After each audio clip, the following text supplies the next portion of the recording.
Student उड़ान take classes में एक बार फिर से सभी छात्रों का स्वागत है। आज का वीडियो जो मैं लेके आया हूँ वो पॉलिटेक्निक एंट्रेंस के रिगार्डिंग लेके आया हूँ। सभी छात्रों को पता है कि पॉलिटेक्निक में एडमिशन लेने से पहले आपको एंट्रेंस देना पड़ता है और एंट्रेंस के लिए आपको पहले से ही एक ग्रुप या एक ग्रुप चुनना पड़ता है और उस ग्रुप में कितनी क्या ट्रेडें या कौन कौन से कोर्सेस होते हैं और उन कोर्सेस को क्या एलिजिबिलिटी होती है और एलिजिबिलिटी के अलावा जब एंट्रेंस आप देंगे तो उनका क्या वेटेज रहता है, क्या एग्जाम का पैटर्न रहता है, वो जानकारी होना बहुत ही जरूरी हो जाता है। क्योंकि पॉलिटेक्निक डिप्लोमा के लिए मिनिमम जो एलिजिबिलिटी रहती है वो 10th स्टैंडर्ड रहती है और जब 10th स्टैंडर्ड का कोई स्टूडेंट होता है तो उसे ये जानकारी नहीं होती है कि हमें कौन से ग्रुप से फॉर्म भरना चाहिए और ग्रुप के अलावा कौन कौन सी ट्रेड हमें चुनना चाहिए। जिससे क्या होता है कि यदि कोई स्टूडेंट गलत ट्रेड चुन लेता है तो बाद में उसे क्या होता है कि जब वो एडमिशन लेने के बाद 1 साल 2 साल गुजारता है तो उसे ये लगता है कि मैंने ये ट्रेड गलत भर ली, मुझे इसकी जानकारी नहीं थी।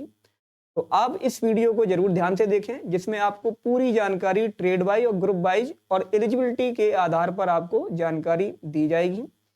आप अगर वीडियो को देख रहे हैं, अगर आप पॉलिटेक्निक डिप्लोमा नहीं किया है या कर रहे हैं तो आप अगर करना चाहते भी हैं तब भी आपके लिए महत्वपूर्ण है। अगर नहीं कर रहे हैं और आपके रिश्तेदार या दोस्त भी अगर करना चाह रहे हैं या पास का कोई हो तो उसे आप ये फॉरवर्ड कर सकते हैं, उसके लिए जानकारी ये बहुत ही बेहतर होने वाली है। तो आप उड़ान क्लासेस से जुड़े रहिए और इस वीडियो को अगर आप पूरा देखेंगे तो आपको बेहतर ही ये समझ में आएगा कि डिप्लोमा में कौन कौन से कोर्सेज चल रहे हैं और इन कोर्सेज की एलिजिबिलिटी हमारे पास क्या है और एलिजिबिलिटी के अलावा हम इसका जब एंट्रेंस देंगे तो एंट्रेंस में हमारे पास क्या क्या पैटर्न आएगा एग्जाम का, वो जानकारी मैं इस वीडियो के अंदर देने वाला हूं। देखते हैं। उड़ान टेक को लाइक जरूर करें, आपको वीडियो अगर अच्छा लगे आगे चल, और शेयर जरूर करें। तो देखिए एंट्रेंस का आपका जो पैटर्न रहेगा तो पहले तो आप देखिए, पहले तो आपको एंट्रेंस देने के लिए डिप्लोमा में आपको पहले एप्लीकेशन फॉर्म भरना पड़ेगा। एप्लीकेशन फॉर्म आपका 8 तारीख से स्टार्ट हो गया है, 8 जनवरी 2024 से स्टार्ट हो गया और यानी कुल मिला के इस एग्जाम का 53 दिन आपका एप्लीकेशन चलेगा। एप्लीकेशन फॉर्म इस 8 से लेके 29 के बीच में भर सकते हैं। अब इसके लिए क्या है हमारे पास, वही 10th स्टैंडर्ड का मार्कशीट चाहिए और इसके अलावा एक फोटो चाहिए, सिग्नेचर चाहिए, ठीक है। और इसके अलावा जो भी डिटेल एलिजिबिलिटी ग्रुप के वाइज है वो मैं आगे जानकारी देने वाला हूं वीडियो में। लगभग ये मिनिमम चाहिए सभी छात्रों के लिए जो भी आप अगर इसमें एप्लीकेशन फॉर्म भरते हैं। सामान्य वर्ग और पिछड़ा वर्ग यानी कि ओबीसी और जनरल कैटेगरी के लिए इसके लिए जो फीस रखी गई है वो 300 रुपये रखी गई है, प्रति आवेदन रखी गई है। वहीं एससी कैटेगरी और एसटी कैटेगरी के लिए ये फीस 200 रुपये प्रति आवेदन रखी गई है। प्रति आवेदन का मीन्स आगे देखते हैं। इसमें जो रहेगा जब इसका एप्लीकेशन यानी 29 तारीख को खत्म हो जाएगा तो इस के लिए आपको जो एडमिट कार्ड जनरेट होंगे उस एडमिट कार्ड जनरेट वो हमारे 10 तारीख से एडमिट कार्ड जनरेट होने लगेंगे, दैनिक 10 मार्च 2024 से। ग्रुप की बात करता हूं कि इसमें ग्रुप बैच क्या होते, तो ग्रुप आप देखिए, ग्रुप के बारे में जानकारी बताऊंगा। पहले तो मैं यहाँ पे लिख देता हूं कि ग्रुप जो आपके होंगे वो ए से लेके ABCDEFHIL और E और K1 और K8 इन सारे ग्रुपों की जो परीक्षा होगी वो सब कंप्यूटर आधारित होगी, ऑनलाइन ही होगी, कंप्यूटर के माध्यम से होगी। और वो परीक्षा की डेट भी निर्धारित हो चुकी है और वो निर्धारित क्या है, 16 मार्च से 22 मार्च के बीच में ये परीक्षा होनी है, ये निश्चित कर दिया है। जीकअप की ये वेबसाइट पर आपको gcup.nic आप डालेंगे तो वहां से एक इंफॉर्मेशन वाउचर निकलेगा। उस इंफॉर्मेशन वाउचर में भी आपको ये जानकारी पूरी मिल जाएगी, उसमें ये डेट डिक्लेयर कर दी गई है। इसके बाद में आपको जो ऑनलाइन सुधार का ऑप्शन मिलेगा, जैसे आपने परीक्षा दी और परीक्षा में आपको लगा कि मुझे इसमें ये क्वेश्चन गलत लगा, मेरा ये क्वेश्चन ऑप्शन सही होना चाहिए, आपने उसका मिलान भी किया है, तो इसके लिए आप जो ऑनलाइन ये लिखा है यहाँ पे, ऑनलाइन परीक्षा के प्रश्न विकल्प तथा उत्तर कुंजी से संबंधित प्राप्त सुधार जो होगा वो आपको 27 से 30 के बीच में आप उसमें सुधार के लिए ऑब्जेक्शन लगा सकते हैं। ये इसमें दिया गया है जीकअप की साइट पे भी। इसके अलावा आपको अब मैं ग्रुप वाइज की जानकारी देता हूं कि कौन कौन से ग्रुप से लोग आवेदन यानी कि स्टूडेंट जो हैं आवेदन कर सकते हैं। जैसा कि मैंने पहले बताया कि 10th स्टैंडर्ड का कोई स्टूडेंट जैसे रहता है तो इसे ये जानकारी नहीं होती है कि मैं किस ग्रुप से आवेदन कर सकता हूँ और क्या क्या डिटेल हमें चाहिए और क्या क्या हमें पढ़ना होता है। तो मैं देखिए, तो आपको उससे पहले मैं चाहूँ तो एक और जानकारी बताना चाहता हूँ कि पॉलिटेक्निक डिप्लोमा में आप ग्रुप 1 से नहीं बल्कि आप चाहो तो मिनिमम 4 ग्रुप से आवेदन कर सकते हैं। और 4 ग्रुप वो कौन कौन से होंगे, आप कोई से 4 ग्रुप से आवेदन करेंगे, बट चारों ग्रुप का जो आवेदन आप करेंगे तो उन सभी ग्रुपों से आप जो फीस लगेगी आपकी, अगर एससी कैटेगरी से आएंगे तो एससी कैटेगरी से और एसटी कैटेगरी से आपको 200 रुपये प्रति आवेदन लगती है। तो चारों ग्रुप से आपको फीस कटवानी पड़ेगी। अगर आप जनरल ओबीसी हैं तो 300 रुपये प्रति आवेदन फीस कटती है। तो आप 4 ग्रुप से फॉर्म भरेंगे तो आपको फीस पे करनी है। और चारों ग्रुप के लिए आप क्या करेंगे, अलग अलग आपका एग्जाम भी होगा, एग्जाम का पैटर्न भी अलग होगा, अलग अलग डेट भी होगी, हो सकता है एक ही डेट में अलग अलग शिफ्ट में आपके एग्जाम हो, ये आपको वहां पे देखा जाएगा। ठीक है, अब देखिए मैं यहाँ पे बताता हूँ कि कौन सा ग्रुप है। जैसे किसी स्टूडेंट ने ग्रुप वो सोचा कि ग्रुप मैं 10th लेवल से हूँ और मैं किस ग्रुप से भर सकता हूँ, तो 10th लेवल के लिए देखो यहाँ पे बताया ग्रुप जो ए है, ग्रुप ए में जो मिनिमम क्वालिफिकेशन चाहिए वो 10th स्टैंडर्ड चाहिए। और 10th लेवल में आपका मिनिमम जो क्वालिफिकेशन है वो 35% आपका परसेंटेज होना चाहिए, वो एलिजिबल होता है ग्रुप ए में डालने के लिए। और ग्रुप ए में कौन कौन सा कोर्स होता है, वो होता है हमारा इंजीनियरिंग डिप्लोमा होता है। इंजीनियरिंग डिप्लोमा यानी कि इसके अंदर आपके डिप्लोमा जो जितने भी आते हैं वो 3 वर्ष के आते हैं। कुछ एग्जाम्पल मैं देता हूँ, जैसे कि आपका जैसे मोस्ट पॉपुलर बता देता हूँ, सिविल इंजीनियरिंग हो गया, मैकेनिकल इंजीनियरिंग हो गया, इलेक्ट्रिकल इंजीनियरिंग हो गया, इलेक्ट्रॉनिक्स इंजीनियरिंग हो गया, केमिकल इंजीनियरिंग हो गया, इसके अलावा आपका टेक्सटाइल इंजीनियरिंग हो गया, ठीक है, डेयरी इंजीनियरिंग हो गया और प्लास्टिक मोल्डिंग इंजीनियरिंग हो, यानी कि बहुत से ऐसे कोर्स हैं जो इसके अंतर्गत ग्रुप ए के अंतर्गत आते हैं। इन सभी यानी ग्रुप ए में जितने भी कोर्स होंगे वो 3 वर्ष के होंगे, ठीक है, जितने भी कोर्स होंगे वो 3 वर्ष के कोर्स होंगे।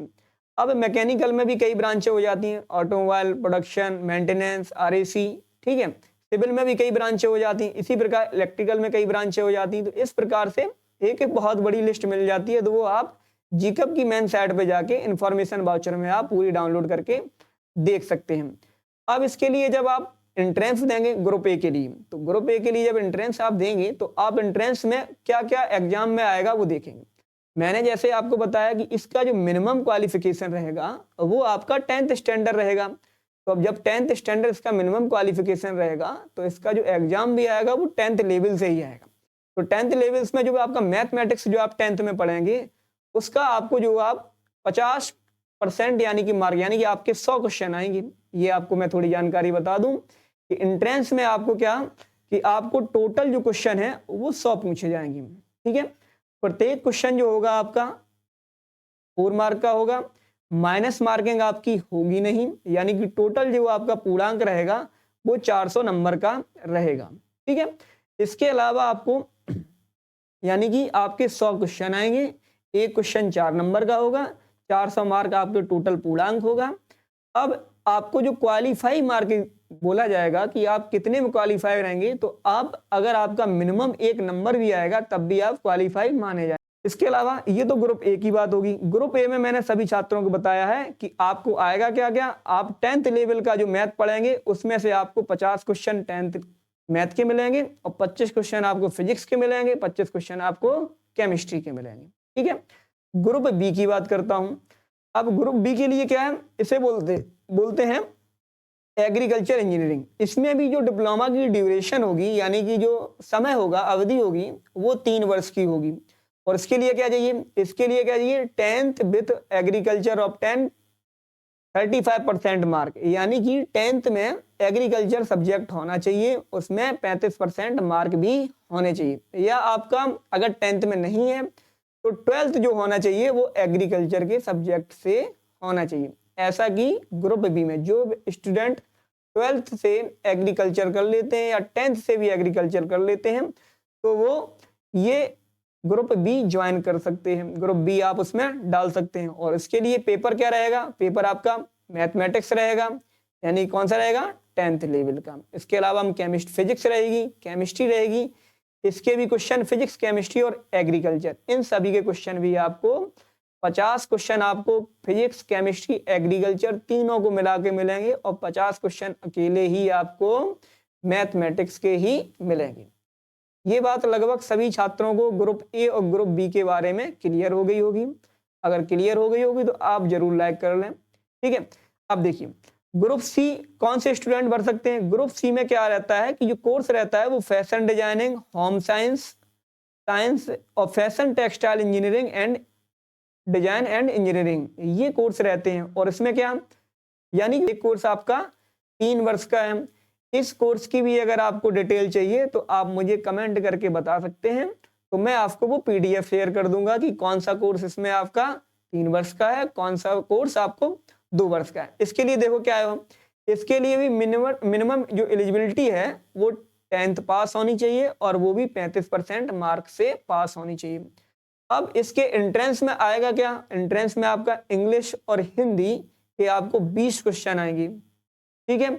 उसके बाद में क्या आएगा, इसके बाद में आपको रीजनिंग, इंटेलिजेंट रीजनिंग के जो क्वेश्चन आएंगे वो आपको 50 क्वेश्चन आएंगे। जनरल अवेयरनेस यानी कि वो आएगा, वो आपको 30 क्वेश्चन आएंगे, ठीक है। यानी कि आपको इंग्लिश और हिंदी भी पढ़नी पड़ेगी, वो भी 10th लेवल की, जिसके आपको 20 क्वेश्चन आएंगे।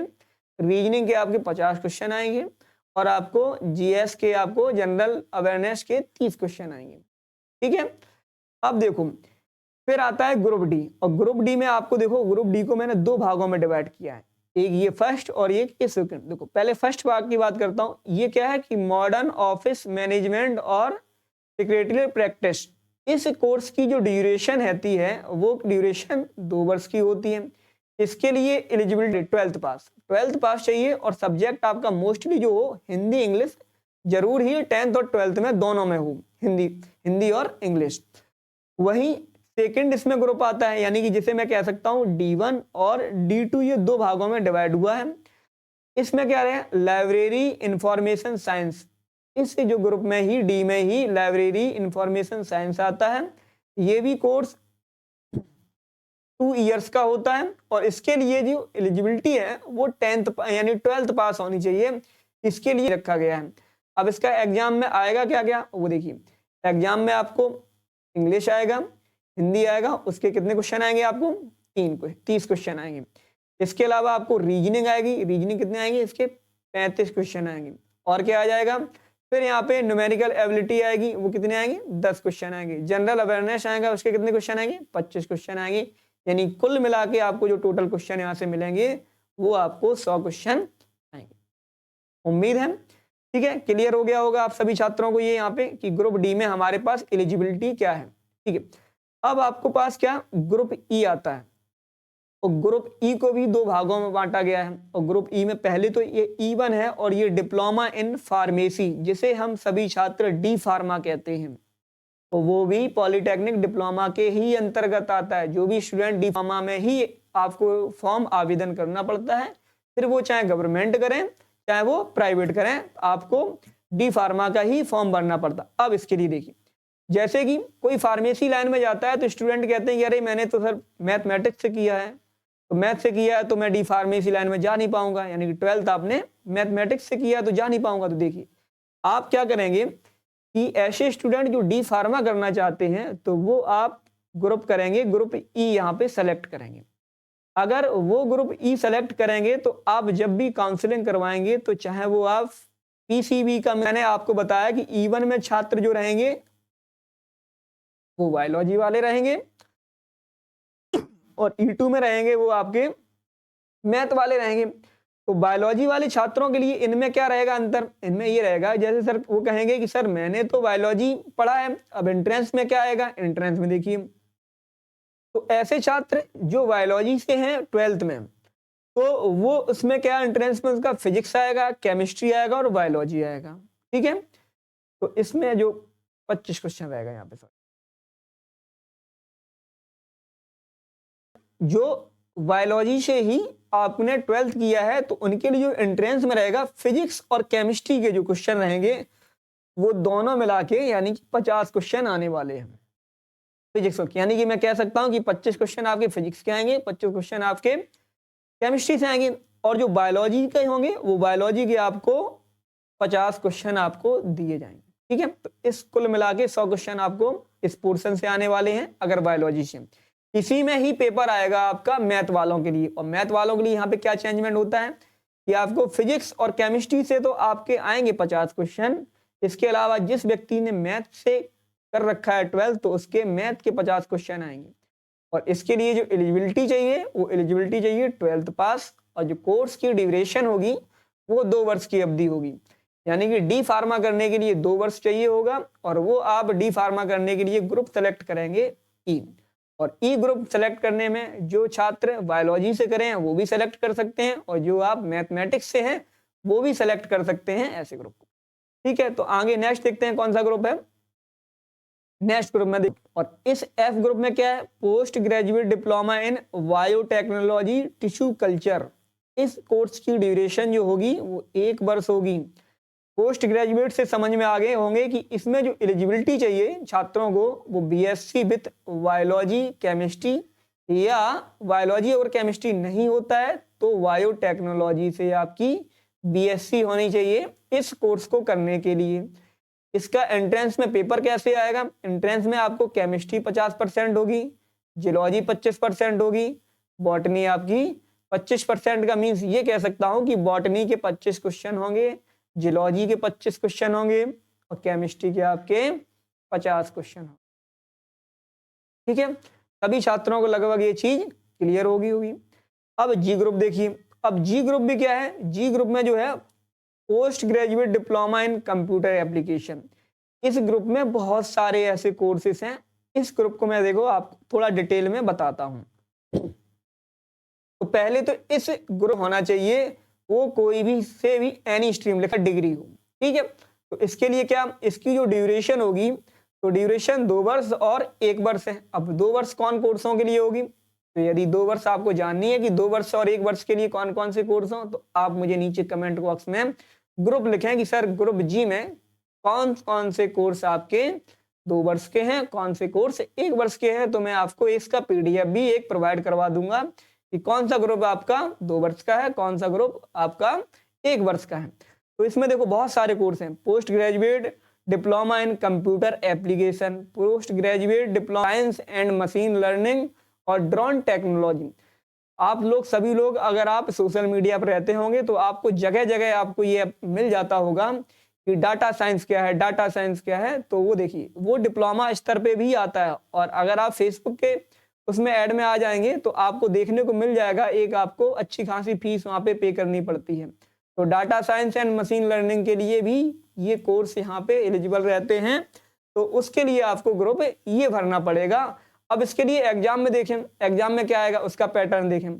तो इसके एग्जाम के पैटर्न के लिए आपको इंग्लिश के 20 क्वेश्चन आएंगे, रीजनिंग के 30 क्वेश्चन आएंगे, न्यूमेरिकल एबिलिटी जो होगी उसके 15 क्वेश्चन होंगे, जनरल अवेयरनेस के आपके 15 क्वेश्चन होंगे, जनरल इंटेलिजेंस के आपके 20 क्वेश्चन होंगे। ये इसकी एलिजिबिलिटी यानी कि एंट्रेंस में आपका पेपर रहेगा।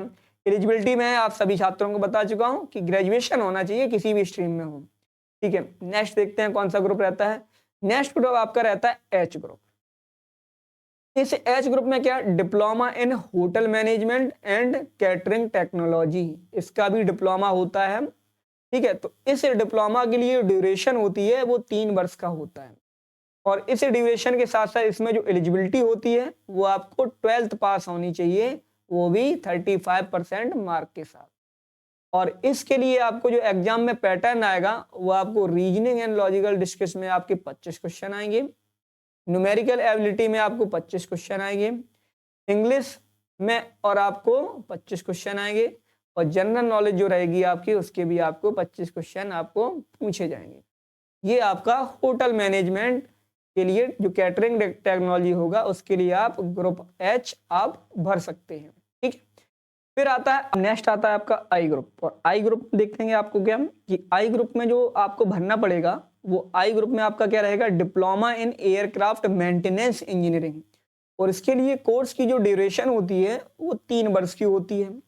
और इसके लिए जो एलिजिबिलिटी चाहिए होती है वो एलिजिबिलिटी आपको 12th पास साइंस स्ट्रीम से होनी चाहिए पीसीएम, और जिसमें आपको पीसीएम में जो मार्क हों वो मिनिमम आपके 50% होने चाहिए, यानी कि 12th में जो आपके नंबर हों और 12th स्टैंडर्ड में आपके फिजिक्स केमिस्ट्री मैथ में कम से कम आपके 50% मार्क होने चाहिए। ऐसे स्टूडेंट आपको एलिजिबल रहेंगे। इसके लिए एक चीज और है, इसके लिए मैं आपको एक बहुत महत्वपूर्ण बता दूं कि इसके लिए आपको जो ब्लाइंडनेस कलर विजन जिसे छात्रों को होता है वो बिल्कुल भी नहीं होना चाहिए। इसमें आपका मेडिकल सर्टिफिकेट भी लगता है आई ग्रुप के लिए, ठीक है। आई ग्रुप का जब आप ज्वाइन करेंगे तो आप इसका जब आपका एंट्रेंस होगा तो एंट्रेंस में आपका क्या क्या पेपर आएगा। 12th आपका स्टैंडर्ड है तो आपसे 12th लेवल से ही पूछा जाएगा। मैथ से आपको 50 क्वेश्चन पूछे जाएंगे, फिजिक्स से आपको 25 क्वेश्चन, केमिस्ट्री से भी आपको 25 क्वेश्चन पूछे जाते हैं, ठीक है। इसके अलावा अभी तो मैंने बात की है 10th लेवल, 12th लेवल और ग्रेजुएशन लेवल कोर्सों के लिए। फिर क्या कुछ स्टूडेंट 10th के बाद आपका आईटीआई करने लगते हैं, 12th के बाद भी आईटीआई करने लगते हैं। तो आईटीआई के लिए भी पॉलिटेक्निक डिप्लोमा में भी कोर्सेज चलते हैं। उनके लिए क्या होता है कि यदि आप आईटीआई के लिए स्पेशल ग्रुप बनाया गया है जिसे के ग्रुप बोला गया है। के ग्रुप में क्या कि आपको 10th के साथ साथ अगर आपके पास 2 वर्ष का आईटीआई डिप्लोमा है तो आप इस ग्रुप को ज्वाइन कर सकते हैं, यानी के ग्रुप भर सकते हैं। इसमें फायदा क्या है वो देखिए, यहाँ पे एक K1 ग्रुप है जिसमें आपका सिविल सभी छात्रों को, अगर आईटीआई आपने सिविल से किया, ड्राफ्टमैन से किया है जैसे, तो वो आप सिविल इंजीनियरिंग की एलिजिबिलिटी में होंगे। जब भी आप कोर्स में यानी कि पॉलिटेक्निक में काउंसलिंग करवाएंगे तो वो आईटीआई का 2 वर्ष का जो डिप्लोमा होगा वो आप वहाँ पे वेरिफिकेशन के टाइम पे लगाएंगे, और जब वेरिफिकेशन के टाइम पे यानी कि के ग्रुप से एग्जाम देंगे तो आपका जो कोर्स की ड्यूरेशन होगी इसमें लेटर एंट्री के तौर पे दी जाती है, लेटर एंट्री। और इस लेटर एंट्री में क्या रहता है कि आपको ये सभी कोर्स जो होते हैं वो 2 वर्ष के होते हैं। जैसा कि मैंने सभी छात्रों को ये बताया है कि ग्रुप ए, सबसे पहले जब मैंने बताया कि ग्रुप ए में सभी कोर्सों का यानी कि ये सभी ट्रेडों का यानी कोर्स का 3 वर्ष का ड्यूरेशन था। बट अगर आईटीआई अगर कोई स्टूडेंट 2 वर्ष का किया हुआ है, अगर उसने ड्राफ्टमैन सिविल से किया है तो वो K1 ग्रुप में ज्वाइन कर सकता है और उसे सिविल इंजीनियरिंग में डायरेक्ट लेटर एंट्री के तौर पर आपको एडमिशन दिया जाएगा, जिसकी ड्यूरेशन आपको 2 वर्ष में वह डिप्लोमा आपको पूर्ण माना जाएगा, ठीक है। इसके लिए कंडीशन एक रखी गई है, वो कंडीशन भी मैं आपको बताऊंगा। अगर आपने सिविल ड्राफ्टमैन से ना करके किसी जैसे इलेक्ट्रिकल है तो आपने इलेक्ट्रॉनिक्स या इलेक्ट्रिकल इंजीनियरिंग से आपने आईटीआई किया है तो वो पॉलिटेक्निक K2 ग्रुप ज्वाइन कर सकता है। उसके लिए आपको इलेक्ट्रिकल इंजीनियरिंग में लेटर एंट्री के तौर पर आपको सीधा कोर्स में ज्वाइन कर सकते हैं, जिसकी भी ड्यूरेशन क्या रहेगी, 2 वर्ष रहेगी। इलेक्ट्रॉनिक्स की बात आती है तो इलेक्ट्रॉनिक्स कंज्यूमर करके एक कोर्स होता है आईटीआई में, उसमें अगर आपने आईटीआई किया है तो वो आप K3 भर सकते हैं। मैकेनिकल में आपको फिटर आ जाता है और भी 1-2 ट्रेड मशीनिस्ट आ जाती हैं, तो वो आपने अगर किया है तो वो आप K4 ग्रुप भर सकते हैं, तो वो आपकी होगी मैकेनिकल में, ठीक है।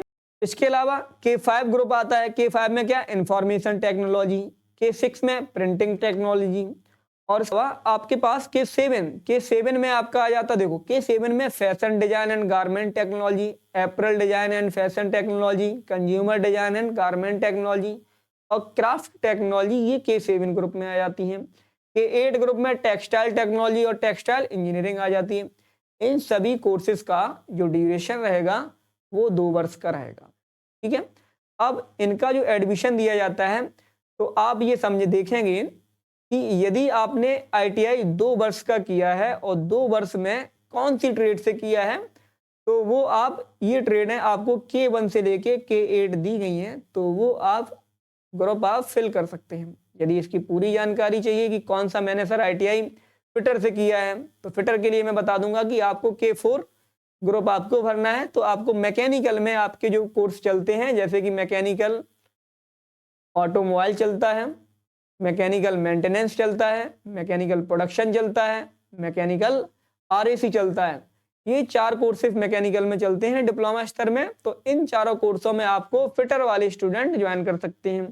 तो आप मुझे कमेंट करके बताएं कि आपने ITI किस सब्जेक्ट से किया है, किस ट्रेड से किया है, तो वो आप पॉलिटेक्निक डिप्लोमा में किस ट्रेड में आपको एडमिशन मिलेगा, मैं आपको कमेंट करके ये आंसर बताता हूँ। ठीक है, अब इसके लिए मैं थोड़ा कोर्स के एंट्रेंस के बारे में बता देता हूँ। तो एंट्रेंस में लगभग जितने मैंने K1 से लेके K8 तक जो भी कोर्सेज बताए हैं, उन सभी कोर्सों में जो भी आपका पैटर्न रहेगा एग्जाम का, PCM आपको उसमें 40% आएगा और PCM आपको 12th लेवल का, लगभग 10th से 12th लेवल का क्वेश्चन का मिलेगा।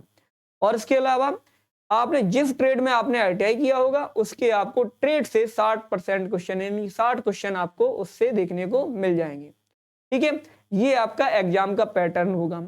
अब आपके लिए ये बता दें कि आप क्या क्या ध्यान रखें एप्लीकेशन फॉर्म भरते समय।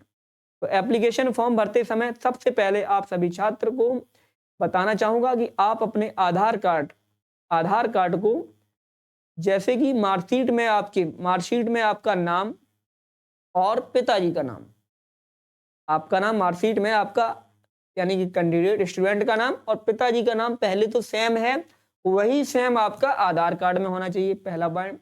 दूसरा क्या, अगर आपके आधार कार्ड में मोबाइल नंबर नहीं लगा है तो आप मोबाइल नंबर लगवा लीजिए। ठीक है, ये दोनों बहुत चीजें जरूरी हैं कि आपके मार्कशीट में 10th में या 12th के ड्यूरेशन जिसकी मैंने बताई है एलिजिबिलिटी, 10th और 12th में आपकी मार्कशीट में जो भी आपका नाम, पिताजी का नाम है और डेट ऑफ बर्थ जो भी है वही आपकी सेम आपके आधार कार्ड में होनी चाहिए। क्योंकि जब एप्लीकेशन फॉर्म भरेंगे तो उसमें एक आधार डाटा फिलिंग करने के लिए मांगा जाएगा, तो आधार वेरीफाई का भी ऑप्शन आता है, उसे आपको आधार वेरीफाई करना पड़ेगा। ठीक है, इसके अलावा क्या, आपको आधार कार्ड मस्ट मैंने बता दिया। अब चाहिए या ग्रेजुएशन की आपकी या ITI, इनकी आपको चाहिए मार्कशीट, पहला पॉइंट। फिर आपको एक फोटो चाहिए, सिग्नेचर चाहिए और आपके पास आधार कार्ड चाहिए। इतनी डिटेल आपको फॉर्म भरने के लिए चाहिए। आधार, और आपके लिए मैंने क्या बताया, पहले ही बता दिया है कि एक कैंडिडेट 1, राउंड 2 और राउंड 3 की आपको काउंसलिंग मेन की जाती है। ये मेन कैसे हो जाती है, ये इसलिए कि इसके लिए क्राइटेरिया एक और मोस्ट हो जाता है कि आपको सबसे पहले तो स्टूडेंट जो हो वो यूपी का हो। ठीक है, अगर कोई स्टूडेंट यूपी का नहीं है, डोमिसाइल उसका यूपी का नहीं है, अदर स्टेट का है, तो उसकी 10th लेवल की या एलिजिबिलिटी के हिसाब से जो पढ़ाई है वो आपके यूपी स्टेट से हुई हो। दूसरा पॉइंट ये भी क्राइटेरिया आ जाता है। तीसरा क्राइटेरिया ये आ जाता है कि यदि वो यूपी का भी नहीं है, यूपी स्टेट से भी अगर उसका नहीं यहाँ पे इसकी पढ़ाई है, तो यदि उसके जो फादर हैं, उसके गार्जियंस जो हैं वो यूपी के किसी कार्यालय में कार्यरत हों, यानी कि जॉब कर रहे हों, ठीक है, तो वो एलिजिबल इस पॉलिटेक्निक डिप्लोमा में करने के लिए हो जाता है और वो 1 से लेके 3 राउंड में बैठ सकता है। ठीक है, अब देखिए, अगर वो सपोज दैट ये तीनों में से कोई नहीं है, अदर स्टेट का है, ठीक है, तो उसके लिए क्या होगा, उसके लिए एंट्रेंस भी दे पाएगा स्टूडेंट, रिजल्ट भी देख पाएगा और उसके लिए जो काउंसलिंग यानी कि विशेष काउंसलिंग यानी कि स्पेशल राउंड निकाला जाता है पॉलिटेक्निक डिप्लोमा में, और वो राउंड हो जाता है 4थे राउंड से स्टार्ट हो जाता है। इसमें रैंक के अकॉर्डिंग अदर स्टेट का जो भी स्टूडेंट होता है, रैंक के अकॉर्डिंग वो काउंसलिंग करवा सकता है। तो वो इसमें जब रैंक के अकॉर्डिंग उसे ट्रेड या भरेगा तो वो उसे अगर मिल जाएंगी तो वो यहाँ पे फिल कर सकता है। ठीक है, लेकिन 1 से लेकर 3 तक में आपको केवल ये कंडीशन आपको मस्ट होनी चाहिए। उम्मीद है कि ये चीजें सभी को ये वीडियो बहुत ही हेल्पफुल लगी हो, तो अपने दोस्तों भाइयों को शेयर जरूर करें और उड़ान टेक क्लासेस को आप ज्वाइन कर लें, लाइक करवा दें। ठीक है, शेयर भी करें, ऐसे आगे भी आवेदन से रिलेटेड जो भी जानकारी होंगी डिप्लोमा स्तर से वो मैं आपको शेयर करता रहूंगा। धन्यवाद।